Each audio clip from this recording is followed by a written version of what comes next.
వెనకటికెవడో తలాతోక లేనోడు తాత దగ్గరకు వచ్చి నీకు దగ్గు నేర్పుతా అని చెప్పిండంట. తాత వాడిని చూసి సుట్ట చేతికిచ్చినాడు. ఈ సుట్ట పిలిచిరా ఒకసారి పిల్లగాని. సుట్ట పిలిచి కళ్ళు తిరిగి బోర్ల బొక్కలు పడ్డాడంట. అట్లనే ఉచిత కరెంటు గురించి ఈరోజు కేసీఆర్ వాళ్ళ బంట్రోతులు వచ్చి మనకానే చెప్పేది. 10 ఏళ్ళు ఉచిత కరెంట్ ఇచ్చి రైతులను ఆదుకున్న కాంగ్రెస్కు ఉచిత కరెంటు పేటెంట్ రైట్ అయితే మనల్ని కాదని దాన్ని కొట్టేద్దామని చూసారు.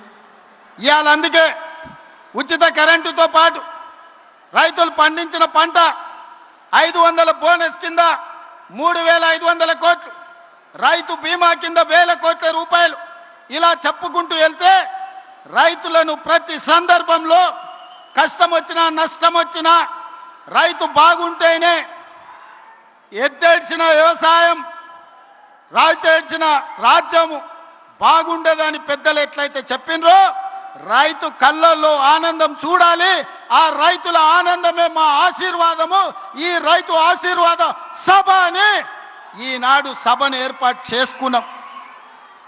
కుళ్ళు కుతంత్రాలు కుట్రలు తప్పుడు ప్రచారాలు ఇంట్లోనే పోటాపోటీ, ఒకని మీద ఒకనికి నమ్మకం లేదు. వాడిని చూస్తే వీడు, వీడిని చూస్తే వాడిని నమ్మడు. వాడో గుంపు వీడో గుంపు, ఈ గుంపులలో గిల్లి కజ్జాలు. మన కన్నెపల్లికి పోయిండు, మేడిగడ్డల నీళ్లు నింపండి కన్నెపల్లి ఎత్తండి. అరే బుర్రత కూడా, ఒకవేళ మేడిగడ్డల గేట్లు దించి నీళ్లు నిలబెడితే మేడిగడ్డ ఇప్పటికే కుంగిపోయింది.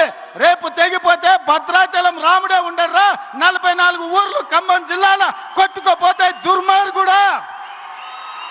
నీ లుచ్చ రాజకీయాల కోసం మేడిగడ్డ నింపాలి, భద్రాచలం కొట్టుకుపోయేటట్టు చెయ్యాలా అని అడిగితే నోట్లో మాట లేదు. తెల్లారి వాళ్ళ బావ వచ్చిండు. ఇక ఈ బామ్మార్దులు వెనకడికి ఎవడో ఉన్నాడంట. బామ్మార్ది తపస్సు చేసిండు. రాజ్యంలో రాజును ఎట్లయినా తండ్రి రాజ్యం ఇస్తలేడు, తండ్రిని కానేసి రాజ్యంను ఏలుకోవాలని పెద్ద మర్రి చెట్టు ఎక్కి తపస్సు కూర్చున్నాడు. బామర్ది మా అయ్య పోవాలి, నాకు అధికారం రావాలని కఠోరమైన తపస్సు చేసిండు. ఆ తపస్సుకు దేవుడు ప్రత్యక్షమయ్యే పరిస్థితి వచ్చింది. బావకు తెలిసింది బ్రహ్మదేవుడు వచ్చేటట్టే ఉండు, బామ్మార్దికి వరం ఇచ్చేటట్టే ఉండని. మళ్ళీ నేను బయట ఉంటే ఆగమైతాని వాడు వచ్చి చెట్టు కింద కూర్చున్నాడు, ఏర్ల కాడ ఊడల కాడ. దేవుడిగా బయలుదేరిండు. మొదట బామ్మార్ది దగ్గరకు వచ్చిండు. ఈ లోపల బామ్మార్దికి తెలిసింది కింద బావ కూడా కూర్చున్నాడు, తపస్సు చేస్తుంది, దేవుడు ఆడిపోతాడని.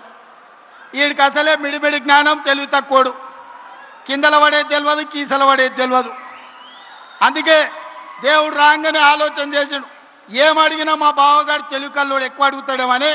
స్వామి వస్తే వచ్చినావు కానీ ఓ పని చేయి, నాకు వరం ఇవ్వాలంటే నాదో కన్ను ఓడు అని అన్నాడట. అదేంటంటే నేను మళ్ళీ చెప్తా కానీ స్వామి నువ్వు అయితే మొదలు కన్ను ఓడు అని. సరే వీడు ఇంత కఠోరమైన దీక్ష చేసి కన్ను ఓడడం అంటే నాదేం పోయిందని వాని కంట్లో ఏలు పెట్టి పొడిచిండు, వాని కన్ను పోయింది. కిందికి బావ దగ్గరకు వచ్చిండు.